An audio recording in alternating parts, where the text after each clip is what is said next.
તો લાસ્ટમાં વિદ્યાર્થી મિત્રો આપણે પોષક દ્રવ્યનું ચક્રણ અથવા તો પોષક ચક્રણ એટલે શું એના વિશે જોયું. ઓકે, એના મુખ્ય બે પ્રકાર આપણે જોયા, જેને આપણે જૈવભૂ રાસાયણિક ચક્ર એવું પણ નામ આપ્યું. ઓકે, એના પછી આપણે બે અગત્યના ચક્ર જોવાના હતા એવી વાત કરેલી. મુખ્ય બે પ્રકાર પડે, એક વાયુ ચક્ર અને બીજું અવસાદી ચક્ર. વાયુ ચક્ર મતલબ કે જેનો મુખ્ય સ્ત્રોત એ વાતાવરણની હવા હોય, બરાબર, જે તત્વનો, એવા ચક્રને આપણે વાયુ ચક્ર કહીએ. જેમ કે આપણે નાઇટ્રોજન ચક્ર આગળના ચેપ્ટરમાં ભણ્યા છીએ. ઓકે, અને આ ચેપ્ટરમાં આપણે કાર્બન ચક્ર ભણ્યા. જ્યારે અવસાદી ચક્ર મતલબ તો કે જે તત્વ છે એનું સંચય સ્થાન અથવા તો મુખ્ય સ્ત્રોત શું હોય, ખડક હોય, જમીન હોય, તો એને કહેવાય કેવું ચક્ર, અવસાદી ચક્ર. એમાં આપણે ફોસ્ફરસ ચક્ર જોવાનું છે અને બીજું એનું ઉદાહરણ સલ્ફર ચક્ર હોઈ શકે, પણ એ આપણને આપ્યું નથી. ઓકે, તો સૌથી પહેલા તો તમને ફોસ્ફરસનું મહત્વ સમજાવ્યું છે. આપણે ખનિજ પોષણવાળા ચેપ્ટરમાં ફોસ્ફરસનું મહત્વ, દરેક તત્વના આપણે મહત્વ જોયા છે. છતાં અહીંયા શોર્ટમાં આપણને આપ્યું છે જૈવિક પટલો. જૈવિક પટલો ફોસ્ફરસના બનેલા હોય, મતલબ અંદર ફોસ્ફરસ આવેલું હોય એના બંધારણમાં. હવે જૈવિક પટલો એટલે શું? તો કે આપણે જેટલા પણ પટલો છે, કોષની ફરતેનું કોષરસ પટલ છે, દરેક અંગિકા ફરતેના પટલ છે, એ પટલ આપણને યાદ હોય તો કોષરસ પટલ લિપિડ અને પ્રોટીનનું બનેલું, યાદ છે? ઓકે, એમાંય તે જે લિપિડ ભાગ છે ને, એમાં લિપિડમાં તે મુખ્યત્વે ફોસ્ફોલિપિડ આવેલું હતું. ઓકે, તો જૈવિક પટલોના બંધારણમાં ફોસ્ફરસ હોય છે. કોના સ્વરૂપે? ફોસ્ફોલિપિડ સ્વરૂપે. Plus nucleic acid. તો ન્યુક્લિક એસિડ આપણને ખબર જ છે કે ન્યુક્લિક એસિડ શેનું બનેલું છે? ન્યુક્લિયોટાઇડનું. દરેક ન્યુક્લિયોટાઇડમાં પાછા 3 ભાગ હોય, પેન્ટોસ શર્કરા, નાઇટ્રોજન બેઝ અને ફોસ્ફેટ સમૂહ. તો ત્યાં ન્યુક્લિક એસિડમાં પણ ફોસ્ફરસ મહત્વનું છે. પ્લસ કોષીય ઉર્જા સ્થળાંતરણ તંત્રનો એક મુખ્ય ઘટક છે ફોસ્ફરસ. આપણે જેટલી પણ ઉર્જા, એનર્જી વહન પામે, ટ્રાન્સફર થાય, બને, તૂટે, બરાબર, તો આપણને ખબર જ છે કે એટીપી નું તૂટવાથી શક્તિ મુક્ત થાય, એમાંથી ફોસ્ફરસ છૂટો પડવાથી શક્તિ મુક્ત થાય. એ રીતના એડીપી અને ફોસ્ફરસ જોડાવાથી એટીપી બનતો હોય. તો આ રીતના શક્તિનું વહન અથવા શક્તિ મુક્ત થતી હોય, શક્તિ વપરાતી હોય, કોઈ પણ જગ્યાએ ફોસ્ફરસ અગત્યનો ભાગ ભજવે છે.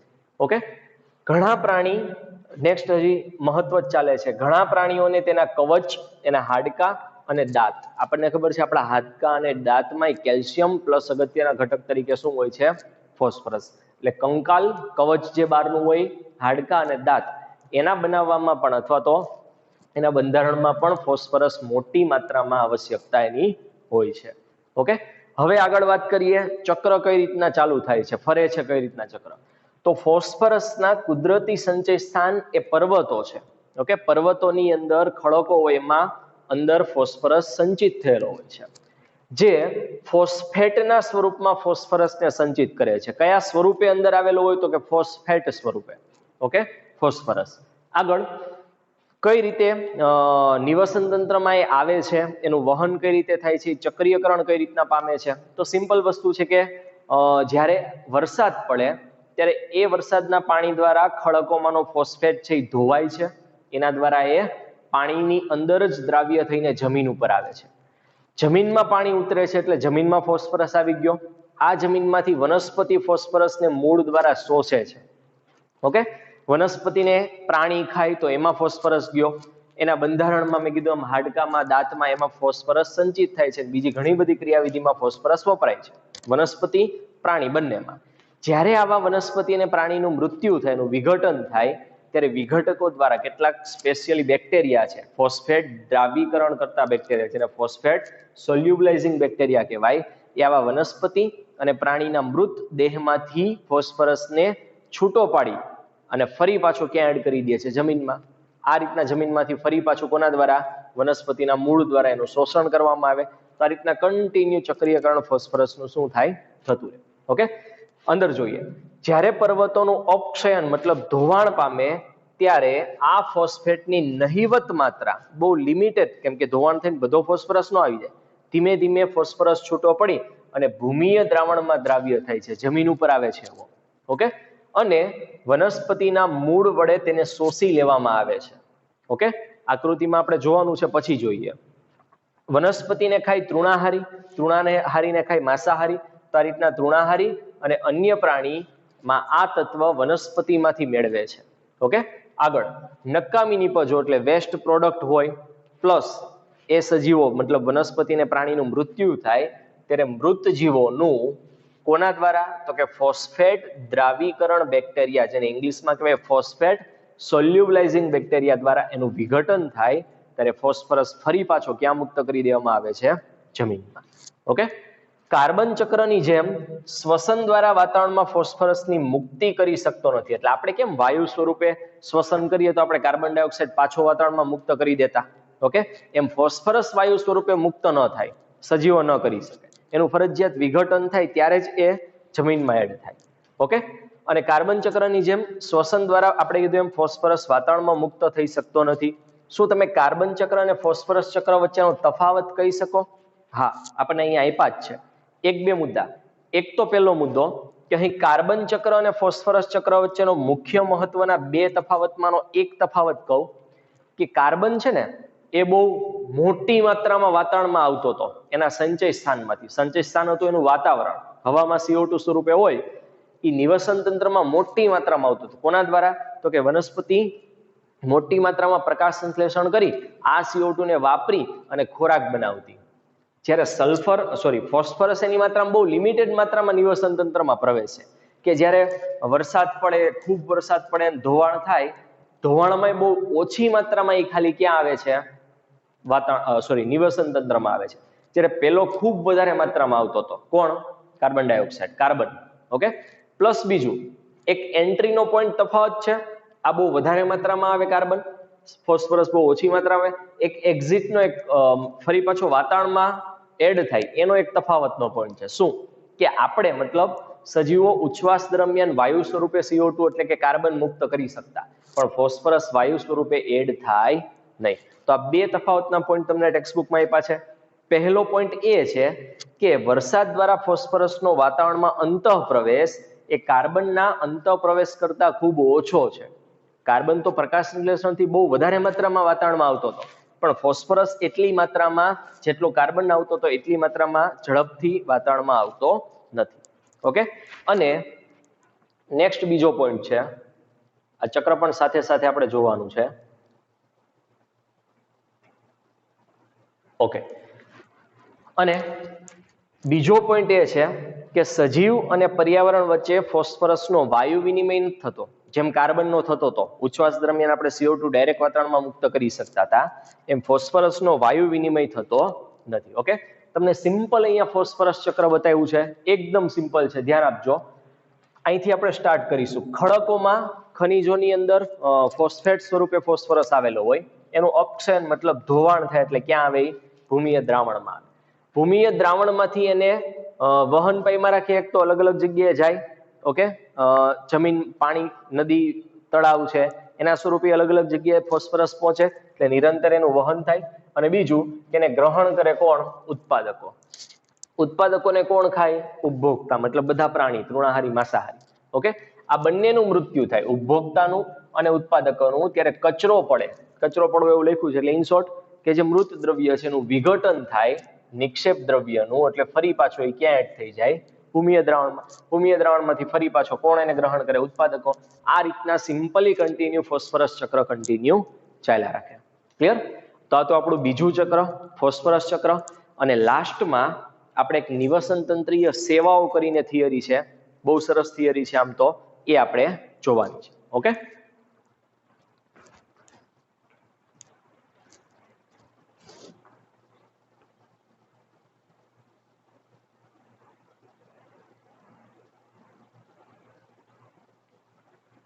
ઓકે. તો નિવસન તંત્રીય સેવાઓ એટલે શું? તો કે સિમ્પલ પહેલા હું તમને સમજાવી દઉં કે આપણે સિમ્પલી વિચારો કે આપણે કોઈ પાણી છે, બરાબર, આપણે ખબર છે કે પાણી જો ખરાબ હોય તો આપણે એવું ખરાબ પાણી ડાયરેક્ટ નથી પીતા, અથવા તો આપણે બધા ફિલ્ટર મૂકીએ છીએ. ઓકે. તો ફિલ્ટર મૂકવા માટે આપણે કંઈક કોસ્ટ, ખર્ચો તો લાગતો હોય ને, કે ફિલ્ટરને રોજ ચાલુ કરવું પડે, એને સર્વિસ કરવી પડે, ફિલ્ટર પરચેસ કરવું પડે. ઓકે. શું કરવા માટે? ખાલી પાણીને શુદ્ધ કરવા માટે.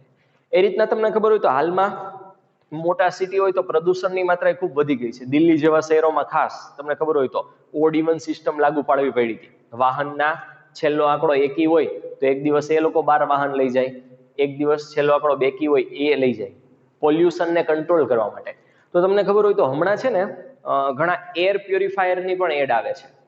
તમારા ઘરમાં શુદ્ધ હવા, જે બહારની હવા હોય એ નહીં, એક એર પ્યોરિફાયર મૂકી દેવાનું, બરાબર. ખાસ કરીને કેન્ટ છે, એવી ઘણી બધી કંપની છે, એર પ્યોરિફાયર એ મૂકે છે. ઓકે, તો એ તમારી હવાને, પોલ્યુટેડ હવાને શુદ્ધ કરીને તમારા ઘરમાં ખાલી મોકલે, બરાબર. આવા પ્રકારના પણ હવે ભવિષ્યમાં જો પ્રદૂષણ આવું નવું રહ્યું તો આવા પ્રકારના આપણે એર પ્યોરિફાયર હવે ઘરે મુકાવવા પડશે. ફિલ્ટર તો દરેક ઘરે થઈ ગયા છે. ઓકે, તેનો મતલબ કે આવી વસ્તુ આપણે જો કરવી હોય, અમુક પ્રોસેસ કરવી હોય તો આપણે એનો કોસ્ટ ચૂકવવો પડે. ઓકે, પણ આપણને કુદરત છે ને, આપણે ધારો કે બહુ મસ્ત સારા એવા ગામડામાં સપોઝ જઈએ તો ત્યાં શુદ્ધ હવા એકદમ હોય છે. ઓકે, કેમ? તો કે ત્યાં વનસ્પતિ હોય એ કન્ટિન્યુ કાર્બન ડાયોક્સાઇડને એને શોષી પોતે પ્રકાશ સંશ્લેષણમાં વાપરે અને ઓક્સિજન મુક્ત કર્યા રાખે. તો ટૂંકમાં આવો વિસ્તાર હોય, જંગલ હોય, ગામડું હોય, ખૂબ વનસ્પતિ હોય, તો એવા વિસ્તારમાં આપણે આવી કાંઈ જરૂર નથી પડતી. એ આપણને ફ્રીમાં આવી સેવાઓ મળી જાય છે, જે આપણે અહીંયા ખર્ચો કરવો પડે છે. પ્લસ પ્યોર આપણને પાણી મળે છે. ઓકે, નદીનું પાણી તમે ગમે એમ ઉપાડી લો, એટલું પ્યોર હોય છે કે તમારા ફિલ્ટર જેવું જ તમને લાગે. તો એવી વસ્તુની નિવસન તંત્ર પણ આપણને પ્રોસેસ કરી આપે છે અને આપણને ફ્રીમાં થાય છે, એમાં આપણને કંઈ ખર્ચો નથી લાગતો. ઓકે, તો નિવસન તંત્ર તો આવી ઘણી બધી ક્રિયાવિધિ કરી આપે છે જે આપણને એકદમ ફ્રીમાં મળે છે. ઓકે, તો નિવસન તંત્રની સેવા એવી કઈ કઈ છે આપણને ફ્રીમાં મળે છે, અને ઇનકેસ જો એ આપણને ફ્રીમાં ન મળતી હોત તો આ બધી વસ્તુ મેળવવા માટે આપણે કેટલો ખર્ચો કરવો પડત. એક વૈજ્ઞાનિક છે રોબર્ટ કોન્સ્ટન્ઝા કરીને, એને આવી આખા વિશ્વમાં આપણને નિવસન તંત્ર દ્વારા કેટલી સેવાઓ મળે છે અને જો એ ન મળતી હોય તો આપણે એને કેટલું પે કરવું પડે, બરાબર, એનો એક આખો આંકડો એને આંક્યો છે. ઓકે, તો એના વિશે હવે આપણે આમાં જોવાનું છે, કઈ કઈ સેવા આપણને ફ્રીમાં મળે છે. ઓકે, અને એનો આંકડો કોસ્ટ, હકીકતમાં જો આપણે એને પે કરવા પડતા હોત ઇકોસિસ્ટમને, નિવસન તંત્રને, તો આપણે કેટલા રૂપિયાને આપવા પડે. ઓકે, ચાલો તો અહીંયા જુઓ કે તંદુરસ્ત નિવસન તંત્ર એ આર્થિક, પર્યાવરણ અને સૌંદર્યલક્ષી સામાન અને સેવાઓની વ્યાપક વિસ્તૃતિ માટેનો આધાર છે. જો ઇકોસિસ્ટમ નોર્મલ હશે, આપણે કેમ આપણે પોતે તંદુરસ્ત હોય તો આપણા દરેક અંગો છે, તંત્ર છે, પ્રોપર કામ કરતા હોય, એમ જો તંદુરસ્ત નિવસન તંત્ર હોય તો તમને આર્થિક રીતે, પર્યાવરણની રીતે, સૌંદર્યલક્ષી એની ઘણી બધી સામાન અને સેવાઓ તમને વ્યાપક રીતે પ્રાપ્ત થયા રાખે છે. ઓકે, નિવસન તંત્રની પ્રક્રિયાની નિપજો જે આપણને ફ્રીમાં મળે છે એને નિવસન તંત્રની સેવાના નામથી પણ ઓળખાય છે અથવા તો જાણી શકાય છે. ઉદાહરણ તરીકે આપણને આવી કઈ કઈ સેવા મફતમાં મળે છે, ફ્રીમાં મળે છે? તો કે તંદુરસ્ત જંગલ નિવસન તંત્રની ભૂમિકા હવા અને પાણીને શુદ્ધ કરવાની છે. જો મોટું જંગલ હશે તો એ જંગલમાં ઓટોમેટિકલી નિવસન તંત્ર આપણને હવા અને પાણીને શુદ્ધ કરીને આપતા હોય. પ્લસ દુષ્કાળ અને પૂર ઘટાડવા આપણને ઘણી વખત આપણને ખબર જંગલ હોય તો વરસાદ આપણે પ્રોપર પડે છે અને પૂર પણ જંગલના કારણે રોકાય છે, તો દુષ્કાળ અને પૂરને પણ ઘટાડે છે. પ્લસ પોષકોનું, મતલબ અહીં અલ્પવિરામ એક મૂકી દેવાનું, પોષકોનું ચક્રીયકરણ કરી જમીનને ફળદ્રુપ બનાવે છે. જે વનસ્પતિ દ્વારા તત્વ ખેંચાણા છે એને ફરી પાછા ચક્રીયકરણ કરીને જમીનમાં જ ઉમેરે છે, જેના કારણે જમીન તો હંમેશા ફળદ્રુપ જ રહે છે. પ્લસ વન્ય જીવન માટે વસવાટ પૂરા પાડે છે. વિચારો આપણે ઘરે એક ગાય કે ભેંસ રાખવી હોય તો આપણે એના પાછળ કેટલો ખર્ચો કરવો પડે, એને જગ્યા આપવી પડે, એનું ધ્યાન રાખવું પડે, એની સફાઈ કરવી પડે સમયસર, પ્લસ એને સમયસર ખાવાનું પૂરું પાડવું પડે, એ ખાવાનું આપણે ક્યાંક ઉગાડવું પડે, ક્યાં તો ક્યાંકથી પરચેસ કરવું પડે. એક તમે વિચારો ઘરમાં નાનું કૂતરું પણ આપણે રાખતા હોય તો એના પાછળ કેટલો બધો આપણે ખર્ચો કરવો પડે. તો કેટલા બધા એવા વન્ય જીવ છે જેને નિવસન તંત્ર વસવાટ પૂરો પાડે છે. એને ગમે ત્યાં જંગલમાં તમે મોકલી દો કે કોઈ જમીન ઉપર મોકલી દો તો એને ખાવાનું પણ મળી રહે છે. આનો આપણે પે નથી કરવું પડતું એક્સ્ટ્રા. ઓકે, તો વન્ય જીવન માટે વસવાટ પૂરો પાડે છે. પ્લસ જૈવ વિવિધતાને પણ જાળવી રાખે છે. આપણે કોઈ વનસ્પતિ ઉગાડવી હોય આપણા ઘરે, 10-15 પ્રકારની વનસ્પતિ ઉગાડવી છે તો પણ આપણે કેટલો બધો એની પાછળ ખર્ચો કરવો પડે, એના માટે માટી લાવવી પડે, કુંડા લાવવા પડે, એને પાણી વ્યવસ્થિત સમયસર પાવું પડે, અમુક વનસ્પતિની અલગ રિક્વાયરમેન્ટ હોય ખાતર બાતરની તો એ આપવી પડે. તો આ પણ જૈવ વિવિધતાની પણ જાળવણી કરે છે, પ્લસ પ્રાણીને પણ જાળવી રાખે છે. ઓકે, તો આવી ઘણી બધી સેવા. પ્લસ વિવિધ પાકોના પરાગનયનમાં સહાયક કરે છે, પરાગનયન પણ કરાવે છે. ઓકે, એક વનસ્પતિની પરાગરજ હવામાં ઉડી અથવા તો પાણીમાં વહન પામીને બીજા પુષ્પો ઉપર જાય છે. વિચારો આવું ન કરવાનું હોત તો, નિવસન તંત્ર પરાગનયન ન કરાવતું હોત તો આપણે આમ હાથમાં પરાગરજ લેવી પડે એક પુષ્પની, જ્યાં ત્યાં બીજે નાખવા જવી પડે, બરાબર. તો હવારમાં આપણે કામ ધંધા છોડીને આવા પરાગનયન કરાવવા જવા પડે, બરાબર, તો આપણને ખાવાનું ને એવું મતલબ પાક છે એ સમયસર મળે. પણ આ બધું નિવસન તંત્ર દ્વારા આપણને એકદમ ફ્રીમાં મળે છે. ક્યારેય કોઈ વનસ્પતિ એમ કીધું કે ભાઈ તમે આજે પરાગને મારી પરાગરજને પકડીને કોઈ બીજી પુષ્પ ઉપર નાખી આવો, આવું ક્યારેય નહીં બને. એ ફ્રીમાં આપણને હવા અને પાણી દ્વારા કે બીજા ઘણા બધા પક્ષીઓ છે, કેટલાક બીજા પ્રાણી છે, પાણી છે, એના દ્વારા ઘણી બધી આવી સેવા આપણને પરાગની ફ્રીમાં પ્રાપ્ત થાય છે. ઓકે, કાર્બન માટેના સંચય સ્થાન પૂરું પાડે છે પૃથ્વીનો પોપડો. ઓકે, વાતાવરણ છે. એ રીતના સૌંદર્યલક્ષી, સાંસ્કૃતિક તથા આધ્યાત્મિક મૂલ્યો પણ પૂરા પાડે છે. તમે આખું વર્ષ કંટાળી ગયા હોય તમારા કામમાં કે કોઈ પણ વસ્તુ, તમે તો અત્યારે ભણો છો તો એમાં કંટાળી ગયા હોય, તો આપણે વીકેન્ડ હોય અથવા તો કોઈ એક સારો પ્રસંગ હોય, ફેસ્ટિવલ તહેવાર હોય, અથવા તો આપણને વેકેશન હોય તો આપણે કેવા સરસ જગ્યાએ ફરવા જઈએ. ઓકે, તો એ ફરવાનું પણ આપણને ફ્રીમાં, સાંસ્કૃતિક છે, સૌંદર્યલક્ષી છે. તમે આખા વર્ષનો થાક છે 5-10 દિવસમાં ઉતારી શકતા હો. એ કોને લઈને? ન્યાય એવું ઘર ને એવું સેમ હોય તો આપણે કોઈ ફરવા જાય ન જાય, બરાબર? ત્યાં તમને કુદરતની અલગ અલગ વસ્તુ નિહાળવા મળે છે. તમે પર્વતોમાં જાઓ, નદીઓમાં જાઓ, ઓકે, બરફવાળા વિસ્તારમાં જાઓ, હિમાચલ પ્રદેશ છે, તો આવી ઘણી બધી, કાશ્મીર છે, તો આવી ઘણી બધી સૌંદર્યલક્ષી, સાંસ્કૃતિક તથા આધ્યાત્મક મૂલ્યો પણ નિવસન તંત્ર દ્વારા આપણને પૂરા પાડવામાં આવે છે. ઓકે, તેમ છતાં જો જૈવ વિવિધતાની આ સેવાનું મૂલ્યાંકન કરવું અઘરું છે. આના માટે કેટલા આપણે હકીકતમાં ચૂકવીએ પૈસા, એનું આપણે મૂલ્યાંકન જ ના કરી શકીએ. ઓકે, કેમ કે દરેક બાબતને આપણે આ રીતના ગણવી પડે છે. છતાં પણ પરંતુ આપણે એટલું મગજમાંથી, એટલું મનમાં ક્લિયર રાખવું પડે કે માનવું એટલું ઉચિત છે કે જૈવ વિવિધતાની ઊંચી કિંમત આપણે આંકવી જોઈએ. આ બધું આમ ફ્રીમાં ન થાય, બરાબર? આના માટે ઘણી બધી આપણે કિંમત આંકી શકીએ. અને આવું કિંમત આંકવાનું કામ છે એક વૈજ્ઞાનિકે કર્યું છે, રોબર્ટ કોન્સ્ટાન્ઝા. ઓકે, તો રોબર્ટ કોન્સ્ટાન્ઝાએ અને એના સાથીદારોએ હાલમાં પ્રાકૃતિક જીવન સમર્થક સેવા, જે આપણને આપણે ફ્રીમાં મળે છે, આપણે વાત કરી નિવસન તંત્ર દ્વારા, તો એનો ઊંચી કિંમત આંકવાનો પ્રયત્ન કર્યો છે. અને સંશોધકોએ આ આધારભૂત નિવસન તંત્રીય સેવાની 1 વર્ષની અંદાજિત કિંમત લગભગ 33 ટ્રિલિયન અમેરિકી ડોલર મૂકી છે. આખા વિશ્વ દ્વારા જે નિવસન તંત્રની સેવા પ્રાપ્ત થાય છે આપણને, એનો ઇનકેસ આપણે પે કરતા હોત તો આપણે કેટલા રૂપિયા ચૂકવવા પડત? 1 વર્ષના 33 ટ્રિલિયન અમેરિકી ડોલર, કે જેને વ્યાપક રીતે અનુદાનિત ભાવથી, મતલબ દાનની ભાવથી, મતલબ ફ્રીમાં આપણને મળે છે એવી રીતે આપણે એને લઈએ છીએ. ઓકે, તો વ્યાપક રીતે આપણે અનુદાનિત ભાવથી લેવામાં આવે છે, મતલબ ટેકન ફોર ગ્રાન્ટેડ લેવામાં આવે છે, કારણ કે તે આપણને કેવી મળે છે? મફતમાં. ઓકે, આ મૂલ્ય એ વૈશ્વિક કુલ રાષ્ટ્રીય ઉત્પાદન, આપણે દરેક દેશનો જીડીપી હોય કે આપણો આખો દેશ હોય તો આપણે કેટલી ઇકોનોમી છે આપણી, બરાબર, એમાં કેટલો આપણે ખર્ચો કરીએ છીએ, તો આવા દરેક રાષ્ટ્રના જીડીપીને ભેગા કરવામાં આવે તો જીએનપી બને, ગ્રોસ નેશનલ પ્રોડક્ટ, અથવા તો એને કહેવાય વૈશ્વિક કુલ રાષ્ટ્રીય ઉત્પાદન. જો આખા વિશ્વનો વર્ષનો ખર્ચો ગણવામાં આવે તો 18 ટ્રિલિયન ડોલર છે. એમાં બધા રાષ્ટ્ર આવી ગયા, ભારતનું બજેટ આવી ગયું, અમેરિકાનું આવી ગયું, જાપાનનું આવી ગયું, જેટલા કન્ટ્રી છે બધાના બજેટને આંકવામાં આવે તો 1 વર્ષના બજેટ કેટલા છે? 18 ટ્રિલિયન ડોલર છે. અને એના કરતા નિવસન તંત્ર દ્વારા આપણને ફ્રીમાં મળે છે એના કરતા લગભગ ડબલ છે, 2 ગણું છે. કેટલું છે આપણે કીધું? 33 ટ્રિલિયન ડોલર. ક્યાં ગયું? હા, સામે. ખબર પડે છે? તો આટલી વસ્તુ આપણને એકદમ કેવી મળે છે? ફ્રીમાં. ઓકે, એક જ મિનિટ. ઓકે, હવે આમાંથી પણ એને અલગ અલગ કોસ્ટ, અલગ અલગ સેવા માટે વેચી છે. આપણે કેમ આખું, માનો કે આપણે ઘર ચલાવતા હોય તો 30,000 રૂપિયા ધારો કે આપણે ઘર ચલાવવામાં વપરાય છે મહિનાના, તો એમાં આપણે બજેટ ફાળવું હોય ને કે ભાઈ આમાંથી લાઇટ બિલ આટલું આવશે, દૂધ બિલ આટલું આવશે, કરિયાણાનું બિલ આટલું આવશે, તો એમાંય ટોટલ આટલી સેવા છે એમાંથી કેટલા ટકાવારી વાઇઝ અલગ અલગ ક્ષેત્રમાં એ વપરાય છે?